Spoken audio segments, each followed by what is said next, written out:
Thank you for joining us tonight at Candidates Night. I'm Terry Ingano, and I'll be serving as the moderator tonight.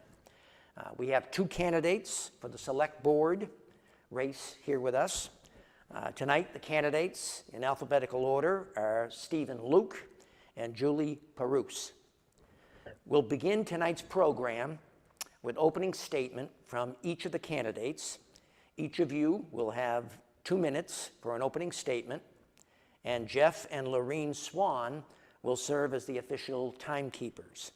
And we will begin with Stephen Lucht's opening statement. Steve? Thank you, Terry. Hello, my name is Steve Lucht. I'd like to take a moment to thank Civic, Lorene and Jeff for setting this up, as well as moderator Ingano, and the people who sent in questions for all of this. Also, Ms. Perussse for participating in it. And one more quick thing, I'd just like to recognize all the years of service that Bill Connolly provided to our town. Thank you, Bill. All right, I'm running for the Select Board because I have skills and experience that can help Clinton during this difficult time. Clinton is a town that has been a launching pad for every generation of my family for over a century. First homes, businesses, and marriages have all been incubated here.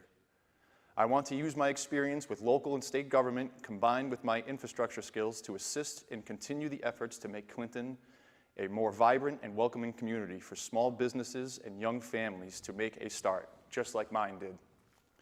A big motivator for me to run for this position was the amount of walking I did around Clinton during the COVID pandemic, which reminded me of how fortunate we are to have a town with a layout that supports a walkable downtown with access to shops, restaurants, and more. But as you walk through different neighborhoods and see overgrown vegetation, broken sidewalks, and garbage, I can see where we can do better. My public works experience can lend a hand in helping Clinton to be better. While door knocking to gather my signatures, I had the opportunity to discuss topics of shared concern, like the residential versus commercial tax rates, concerns with the senior center, what's going on High Street, and opportunities to improve our green community status. I look forward to address these items and more as we go on with the evening. Thank you. Thank you, Steve. Julie, your opening statement. Thank you very much. I just wanted to start with a little bit about me. Hi, my name is Julie Perussse. I live at 72 Cedar Street with my husband, Chad, who's a Navy veteran, and my two daughters who are students at the Clinton Middle School. My parents, Jim Kerrigan, Kathy Lamb, and Patty Kerrigan, grew up in Clinton, as did my sisters, Mary and Helen. I moved here about 15 years ago with my young family. In those years, I've been very active and involved in our community. I work with Discover Clinton, a nonprofit group whose goal is to increase economic growth by promoting our great dining, shopping, arts, culture, and recreation. They also host community events and provide info and valuable resources, including grants to our small businesses. I felt the schools could do a better job communicating with parents, so 6 years ago I started volunteering with the school committee and I served on their marketing subcommittee. I still do. We had a lot of success, including building and better utilizing social media platforms, creating a community newsletter, and getting the word out about what's happening in the schools.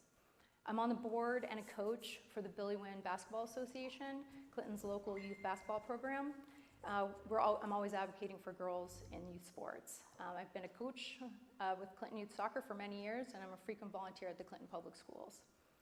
Professionally, I've spent 20 plus years in marketing communications, many of them in residential and commercial real estate, where I've learned to sell a town and its benefits. Currently, I work for a technology company that connects caregivers with people who need child, senior, pet, or home care. The past year with the pandemic has shown how critical this need is. I've enjoyed my community service. I've met a lot of local people that way, and now I'm hoping to serve the town as a member of the Select Board. Thank you very much. All right, it's time now to offer several questions, and each of you will have 2 minutes to respond to them. These questions came from me or mostly the general public, and the problem with all of this is I only have time to ask you 6 questions. There are so many more that probably need to be addressed. Right. And that's up to you folks. And perhaps at the end of the program, you'll give the information where people can contact you, and they want to know your stance on certain things that I probably won't ask tonight. Sure. So with that being said, we'll go in alphabetical order. Question number 1 was going to be for Stephen first, and then we go to Julie. If elected, what would be your number 1 priority? Okay. My number 1 priority would probably be a fear that I have for the town, it becoming the next bedroom community on 495. Clinton has low housing costs, and the accessibility it has to major highways in the area. It's a place where people come to sleep, but not to shop, spend their money, recreate. They go out of town for that. We have open storefronts. We have old industrial space that we could utilize. And I want to invite and encourage new businesses to come and open. It's hard to convince people to come here and spend their life savings on building new businesses that they want to bring to town when their neighbors and the businesses that are next to them are in disrepair. So I can use my experience to help and support new businesses with clean streets, open sidewalks, better public spaces. Outdoor areas and green spaces in town are very inviting, and I'd like to use my experience to welcome people coming into town. Thank you. Thank you. All right, Julie, you're up now. What would be your number 1 priority? I think it would primarily be bouncing back from this pandemic. Between the pandemic and the downtown revitalization, it's been a little bit of a 1-2 punch for our local businesses. And I think with the experience I've had in terms of residential and commercial real estate, and also with my work with Discover Clinton, that I can really help with marketing the town and attracting new businesses, which will ultimately broaden our commercial tax base and hopefully lift the burden on residential taxes. I'm also a big advocate for marketing and communication. Like I said, that's kind of my bread and butter. So secondary to that, I would say, trying to make town hall a little bit more accessible, and I'm thinking more of along the lines of like the website, like having it be easier to find minutes to meetings or what you need to do to pull a building permit. Just make it more accessible. That's I don't think people should have to search for that information. And also, we should be pushing information. We should be pushing information out about town meeting, our warrants, the budget, what information. We have a Facebook page now that mainly has been used for the pandemic, but I think there's a lot of possibilities there. So those would be my priorities. Thank you. All right, question number 2, we now start with Julie. It's how do we get more people to attend town meeting, and should we do something about the quorum? We'll start with Julie. Yeah, as someone who's attended almost every town meeting since I've lived here, we've all been there, texting friends saying, we need people here. The 200 voter quorum is a challenge. And again, I'm going to go back to the marketing communication. Like, we have a sign out front that is utilized by town hall, but I think we should really connect on social media, let people know, create events to remind people. We could also too, I think we have a communication system where people can sign up and we can send information through that. So I think we should essentially do a better job of promoting town meeting and getting the information out there earlier as soon as possible in terms of the town warrant. It is a lot to digest, and I think a lot of people just don't understand what is going on, and the language is difficult to understand. So I would love to set up some educational opportunities for people to learn what's on the town warrant. In terms of lowering it, I kind of go back and forth with this. It always is unfortunate, like the same people who come to town meeting every year are the same people who are making the decisions on behalf of everyone in the town. So I think between, promoting it a little bit more, we would be able to get more people there. But I would be in favor of lowering it. A lot of times we don't even get through the whole warrant because we're waiting a half an hour to get a quorum.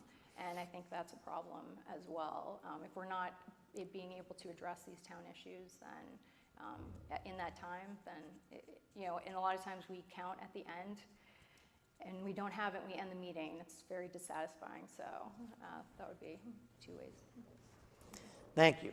All right, Steve, you're up. How do we get more people to attend town meeting, and should we do something about the quorum? We can lie and just say that there's chickens on every warrant, and we can get people to come that way. As far as lowering the number, it's tough because you want the people there. I think we could continue to keep the number that we have right now. It's just that we need outreach. We need better communication, whether it's from an email list that people can sign up for via the town website, which we could also utilize in a better way than we are right now. The thing that I see the most in neighboring towns that I know works is message boards. I know that Mass DOT donates message boards to the town of West Boylston and Lancaster for advertising their town meetings. And if the town of Clinton could get a couple of message boards, we could use them for town meetings. The fire department could use them to advertise things that the fire department needs. All of the youth sports could use them for signups. It's a way to get big, shiny letters out for everybody to see advertising the meetings. I know that a lot of people struggle to just find out about a meeting because there's a sandwich board out in front of town hall and it says that the meeting is next Tuesday and you didn't even know that it was coming up. And it's a struggle. Me and my wife have been in a meeting before texting our friends saying we need you here now because we need to make this quorum. Right. So I think just better outreach to the community and I think if we could spread the advertising outside of the center of town, whether it's the roads that are coming into town, into the neighborhoods that have a denser population, just to advertise the meeting as soon as the warrant is basically approved. It's how I think we should go about it. Thank you. All right, question number 3, we start again with Steve. You knew this was coming up. I think we have about 10 marijuana establishments that are in the process of setting up business in our town. How are we going to make sure that these local cannabis companies comply with all of the related laws that they are supposed to be following? We could get a subcommittee together to that would actually know the actual laws that they need to follow more. I think our building inspector could definitely have something to do with whether or not they're complying. And I also think that we should utilize our public safety and talk to them and make sure that they're comfortable with the amount of staffing that they have on to make up the difference with the new industry that's coming into town. It's a new thing that I think we're all starting to come together and understand. So I think for the time being, we're just going to have to adapt with as it comes. Julie, how are we going to keep these cannabis companies following the rules? Yeah, from how I understand it is we have 10 permits out there to retail, 8 for growing it. And there are tons of hoops that they have to go through in terms of state level permitting, inspections and whatnot, and not a lot of them have gotten that far yet. So it's a little surprising. I think there's a few that are kind of on the cusp. There's Affinity that is up and running. But yeah, I think just like anything else in terms of developers that come in and build houses and then do not leave the street lights or promise to put in street lights and then don't. I think it's the same kind of type of oversight in terms of, like Steve said, like the building inspectors, they have to do their due diligence and kind of a whole group effort, like Board of Health. I was down in the area of one, and I can smell marijuana down there. So I understand. I think it would be a group effort, and it would be kind of the, how we need to better communicate in town in terms of the building inspector, Board of Health, public safety, in order to get them to regulate it. Thank you. All right, question 4, we start with Julie now. And this might sound like question number 2, but I think we're looking beyond town meeting. How can we get more people actively involved in all phases of town government? How are we going to motivate them? Julie? Yeah. I had some notes on that, so I was looking for it. But, I think, again, I think town government, local government can be a little intimidating. And even when I go onto the website, I see all these lists of departments and all these boards that need more members, but everyone might not understand what those boards do, what the commitment might be. So I do think it's an education process. Like if people need, or if we need more volunteers for the zoning commission, what does that entail? What are people? What do they do? How many meetings do they have? And even just asking people to volunteer is, I think, a powerful thing. So I think we need to get it out that we need volunteers. And I'm not talking about just posting it on the website. I'm talking about pushing it out, whether it's to the item, to our social media channels. I'm on Nextdoor a lot, which is another community social media site, kind of just letting people know that we are in need. And I also think identifying, what skills would be good for each volunteer opportunity to get the right people in the job, and then recruiting them. I mean, I do think it's up to our local leaders to maybe identify people in the community that could serve and really ask them. I know that there's an opening on the finance committee, and I can think of a friend who I think would be a perfect candidate. And even outside of this, I might just suggest it to him because I think he would be a real advocate. And I think that's part of being vocal and part of, having a better understanding of the time commitment, what it is, what skills that you have, and how you could serve. And like I said, I ended up coaching basketball, which is one of the greatest things that I do, because a friend of mine rolled up and said, "I think you'd make a great basketball coach. Will you come help us?" And I've been doing it for many years. So sometimes people just need to be asked. I think that's an important part. Thank you. All right, Steve, you're up on how do we get people actively involved in town government?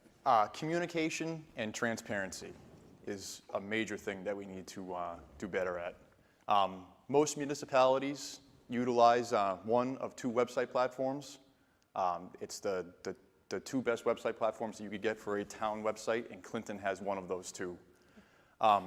It's an easily editable website, and the responsibility for the town departments, boards, and commissions, it should be their responsibility to keep their pages up to date. In this digital age, it's really unrealistic to post something on a physical bulletin board inside town hall and think that it's going to be put out to the town. We need, like I said earlier in an earlier question, we need people to be able to sign up and get emails sent to them. It could be something as simple as, like I said earlier, just a message board to advertise that there is a commission that's seeking help. I know that conservation had a hard time a few years ago trying to fill seats. It's a struggle with all boards. So I think just basic community outreach from town hall and via the website is a good place to start. Thank you. All right, question number 5, you had a figure. We're going to start talking a little bit about taxes and all of that. So this one we start with Steve now. And I don't want to get anybody upset. These are just things that I'm going to mention that I've heard or could be coming down the road. So hopefully no one's going to take this as fact. But Anyway, the question is, we have many projects in the works right now and several projects possibly planned for the future. I know that the library wants to put on a new addition. We may be offered St. John's Gym at some point. We have the armory that we need to make a decision on, I think, or do something with. And of course, as we'll be talking about Monday night, we may need a new Clinton Middle School. How are we going to handle all these projects? You know, maybe selling the idea of these projects and their importance to the many taxpayers who already feel like they're spending too much money on taxes. This is a good question. Thank you. I'm trying to see how to start this. The people of Clinton have been very fortunate to have the residential tax rate that we've had for a long time. With the loss of industry over the last few years, we've seen the balance between commercial and residential starting to shift. The split that we have right now it's making people uncomfortable. What we need to do is we need to embrace the industrial bones that we have in Clinton and welcome new industry. We talked about how we have a lot of marijuana places coming in. There's 13 open storefronts on High Street. We can't just rely on the 13 storefronts on High Street to bring back the tax rates. With the town-funded projects that we have coming, we're going to have to rely on businesses coming in and getting the tax rate back to where it was when we had Weetabix. We can embrace light industry coming back into town. We have the Injectronics, which everything is great. I believe if we embrace marijuana, have marijuana come in, and then welcome the small businesses to come in, with the collection of all of that, I think further down the line, everything will settle back down and we'll be back in a good place. Very good. All right, Julie, I can repeat that whole thing, but basically with all these projects, whether it be St. John's Gym, the library, the new school, how do we, you know, these are important projects and probably needed projects. So how do we sell the idea of these to taxpayers who already feel overtaxed? Yeah, I am a big proponent of being, again, very transparent with information. So I know that the library did a feasibility study to outline some of the needs, whether it's building a new one or adding on and redeveloping this one. I know from the families that I've been working with in town that they would love to see a youth center, and St. John's Gym might be a great opportunity for that. The Armory is a big kind of behemoth. I'm not really sure what we could do with that. It's a very big building. And the Clinton Middle School, I think that is a very aging infrastructure that we will all have. So for me, I really appreciate those feasibility studies and maybe, what are we talking about? What is the cost, the projected cost? What does it mean, like how can we utilize that space? Like, can we utilize the Armory for office space for businesses to come in and use? I'm not sure, but I'm sure, information would be able to give us more to go on there. Again, the Clinton Middle School, the elementary school and the high school, they were built within a few years of each other, and they're aging at the same time. So kicking the can down the road in terms of the middle school might be pretty dangerous. So I think we really have to take a look at that.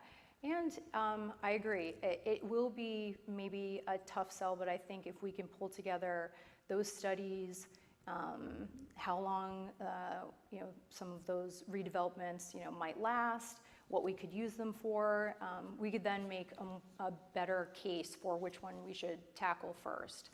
I think the library a few years ago, we voted on a new roof for that, and I understand it's leaking. So, where is the construction company that helped us with that? Why are we not kind of holding them accountable if it's already if it's already leaking again, you know? So it's accountability as well. But for me, I need to have like kind of a bigger picture and maybe a plan. And I would love to see that more here in Clinton. I think when we go to town meeting, a lot of times we don't really see what's happening in the future. So maybe the facilities department can work on their capital plan and make some recommendations. I know there's people who might have more information on this than I do right at the moment. So lean heavily on them to provide us with the information so we can make an informed decision and then educate the public on it. A lot of people might pass the middle school and think, it looks fine, but it needs some help, and we keep dumping money into it to kind of patch it up, Band-Aid the situation. Again, St. John's Gym, you know, maybe it might not be so much to renovate it, maybe it might be not cost effective to do that. So I think having a big picture and a more long-term plan would help the taxpayers better understand, you know, where their tax money is going. And I do agree, the burden cannot necessarily go all on the residential taxpayers, and we have to, you know, really think creatively on how we can bring more businesses into Clinton so we can spread the tax burden around. Thank you. Well, it's that time for my last question. How about that? Time flies when you're having fun. So my last question will start with Julie, and it's a question that came from the general public, and you'll know what I mean by it, but the question was, why you and why now? Oh, well, they're kind of taking my thunder with my closing. It's true, it might be related to your closing, but you will have 2 minutes for your closing, okay. too. Well, maybe I'll repeat myself there, but why me and why right now? I sat at town meeting last year and I said, wow, there are a lot of men on that stage. And I think women bring a lot of value to the table. And that was one of the reasons I decided to run. We have a voice, and I think it's important to have that voice heard. So that was one of the reasons. And Bill Connolly has served this town for many, many years, and I think he was doing a fine job. But when he decided, you know, he's served us well and it deserves a break. So I saw this as an opportunity to really get a fresh perspective in local government. And like I said, my marketing communications and my experience in the technology sector, I bring to the table something much different than people who are currently serving, or even Steve. So I think that also my background in real estate could be very valuable here as well, because I spent 12 years working for a residential and commercial real estate company, and I've traveled to over 100, and we had offices in 120 towns in Massachusetts. So I've seen these towns. I have helped realtors sell homes in these towns. I've helped them sell. You're essentially selling the community that these homes are in. I know how to sell it and how to sell the benefits of Clinton. And so I think that given the pandemic and where we are, and I see it as a huge opportunity to leverage my experience now as a select board member. Thank you. Steve, you're up. Why you and why now? I've been contemplating running for a few years now. Seeing the High Street project going on and going out of town all the time, really, to go out to eat, and I see other mill towns that are neighboring, the way that they have utilized their old mill buildings for new restaurants, and now with the Sterling Street Brewery, you see the potential that's in town. And I am just looking, because when I'm walking around town, I see things that I fix every day with my day-to-day work. And I say, why can't Clinton do this? Why can't Clinton do that? And I know what the town could be, and I want to do everything in my power and with my ability to bring that to town. My great-grandparents started here. Everybody's been in town for a long time. I have a deep love for it, and I just like it to be better. I see potential on every street corner for new businesses, and I love all the different neighborhoods in town, and I just really want to use the abilities that I have and my knowledge of everything to try and make Clinton a better place. Thank you very much. All right, that concludes the questions. So now we will conclude the program with closing statements from each of you. And again, now we're starting with Stephen again, your closing statement. Again, I would just like to thank everybody and Julie for coming out tonight and making this all happen. I was not on Facebook at all before I started running, so I recently made a Facebook page. You could find it at Steve Luke for Clinton Board of Selectmen. My website is simply steveluke.com, and my email address is steveluke01510@gmail. If anybody has any questions or if they want to go someplace and have a beer and talk, I'm available. I'm more than willing to meet people and talk about the ideas that I have, because I'm constantly walking around town and I have lists in my head of everything that I would love to help with. Again, this is something that I'm very passionate about, and I'm very excited to be running. It's been great walking around and talking to everybody that I had to talk to get my signatures. I had to door knock to get every single one of my signatures, so it was enjoyable. Again, thanks for everybody, and I hope you consider a vote for me on June 14th. Thank you. Thank you. Julie, your closing statement. Thank you to Civic for hosting this event, Terry for your thoughtful questions, and to Steve for joining me tonight, and thank you to everyone who's watching. I decided to run because Clinton has a proud history, and I want its future to be just as bright. I've met so many great people based on my community involvement, and these people have been hit hard by this pandemic. We are in a critical moment. My marketing, communications, and technology experience can bring valuable insights and ideas, much different than those currently serving on the board or seeking the position. We need to ensure that Clinton is successful in the future, and that includes budget oversight, efficient processes, improved communication, and fresh ideas. I believe in accountability, transparency, and I'm not afraid to ask tough questions and research ways we can make things better. Like, what can we do to attract businesses and diversify our tax base? How can we make it easier for citizens to get the information they want and need? What have other towns done and we can learn from and leverage? What are we doing well and what could be done better? We owe that and solutions to taxpayers who invest every year in Clinton. I also think the best ideas come from listening, and leaders should always be listening to the community.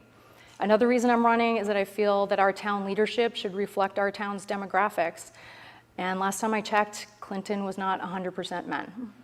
We have a female vice president, yet Clinton has only elected 2 women to the select board, ever. I'm qualified to do this job, I want to do this job, and I feel it's time for a woman's voice to be a part of our local leadership. I'm a mom, I have 2 young daughters, I coach young girls. They are watching and believe women should have a seat at the table where decisions are being made. If you have any additional questions that I may not have covered tonight, please reach out to me. Again, I'm very accessible. My website is perusseforclinton.com, which connects you to my email and Facebook pages. I'm also at Coffeelands from 7:30 to 9 a.m. every Friday until the election to answer any of your questions. Again, thank you, and I hope to earn your vote on June 14th. Thank you very much, both of you, for participating tonight. It was great. In closing, I want to remind everyone of some very important dates coming up very soon. Monday night, this coming Monday, June 7th, is the annual town meeting at 7 p.m. at the town hall.